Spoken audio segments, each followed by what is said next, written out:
PHIVOLCS is warning about another possible eruption of the Taal volcano in Batangas.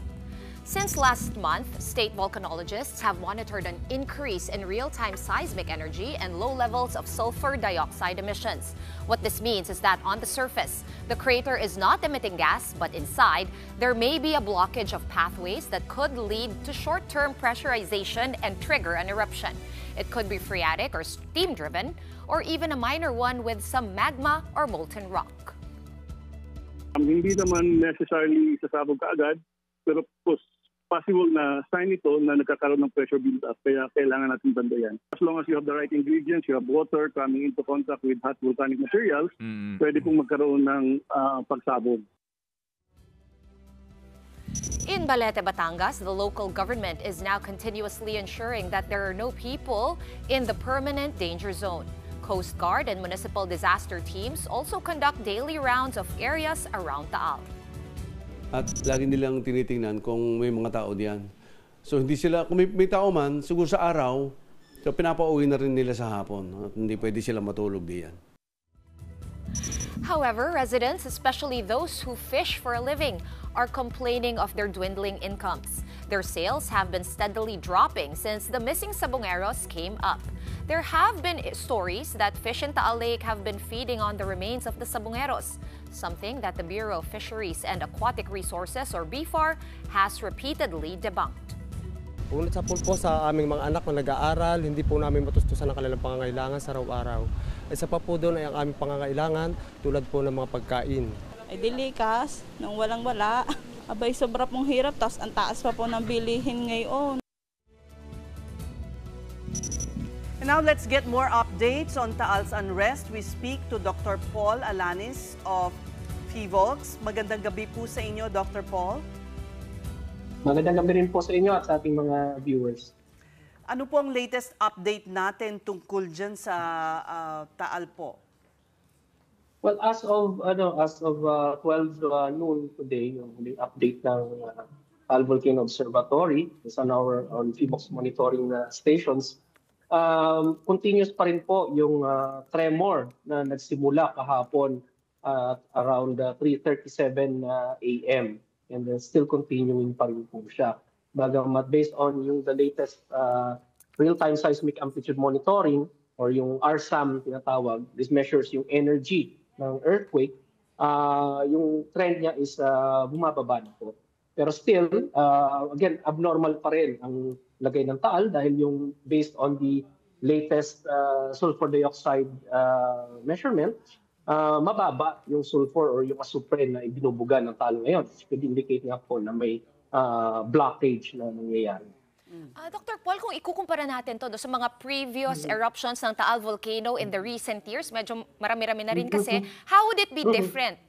No, walang malaking buga ng steam and gas and sand. Yes, that's a good question po. No? But based on our estimates and evaluations, we are not expecting naman po na it would be in the scale of yung January 2020 eruption. There was a latest na phreatomagmatic eruption just last month. So mga ganun po, maliit lamang, and it's would be totally confined dun sa Taal Volcano Island, dun sa permanent danger zone niya. And how would this impact the lake? Fishermen are very, very worried. Mag-iiba po ba yung acidity ng tubig, etc., etc.? Let's not forget, sorry Doc Paul, let's not forget na may mga technical divers na malapit nang magsimulang sisirin ang lawa. So ano pong impact nitong restiveness ng Taal? Okay. Based naman po dun sa dun sa studies ng Bureau of Fisheries and Aquatic Resources, especially yung latest na study nila right after the eruption of Taal Volcano noong 2020, very minimal yung effect, and that was a very big eruption ng Taal Volcano. Very minimal yung effect, almost walang effect dun sa lake waters. Now, with regards naman po dun sa yung ongoing na magsimulang search and recovery operation, again po, yung kung magkaroon man ng pag-alburuto or magkaroon man ng eruption ng Taal Volcano, it would be totally confined based on our estimates totally confined sa Taal Volcano Island. Now, as long as wala naman pong tao doon sa Taal Volcano Island, which is designated naman po talaga as the permanent danger zone, relatively safe naman po. And in fact, patuloy pa rin naman po yung economic activities doon sa Taal Lake as of now. Okay. You said abnormal but slowly dissipating. When will you, at what point will you say na balik normal na, nothing to worry about? Right now po, yung Taal Volcano has been at alert level 1 since July 11, 2022.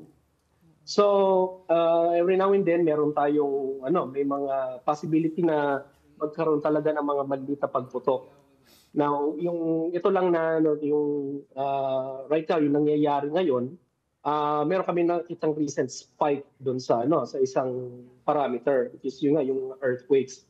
Plus yung yung mababang sulfur dioxide emission.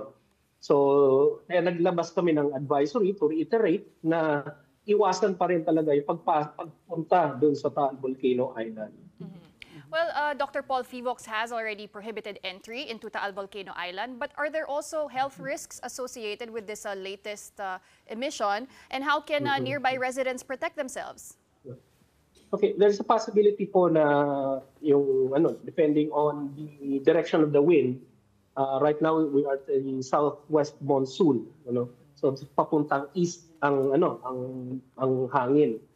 Now, if magkaroon man po ng let's say hypothetical na eruption na may kahalong abo, ash, pwedeng dumapo 'yon dito sa mga towns sa west or rather sa east, yung Mataas na Kahoy, towns of Balete.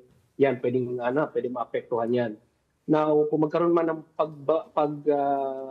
pagbagsak ng abo, we have to wear, yung suggestion ng PHIVOLCS is, or recommendation is, suot ng mga face masks. No?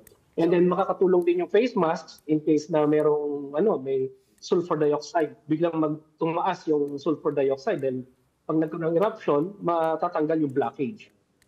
So that's another, makakatulong din po yung mga pagsuot ng face mask. Okay. But to sum it up, you're not seeing that it will be as widespread, no? Yung mga ashfall, umabot dito sa Metro Manila noong July 2020, a few months before COVID.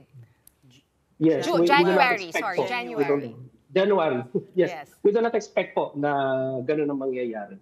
It will be, ito po, yung tumatakbo na file video ngayon, mga ganyan lang po. At makakapagsisid pa rin yung mga technical divers at makakapag-deploy pa rin sila ng mga underwater cameras and so on safely. It's possible naman po. Okay. Maraming pong salamat at magandang gabi sa inyo, Dr. Paul Alanis, volcanologist with PHIVOLCS.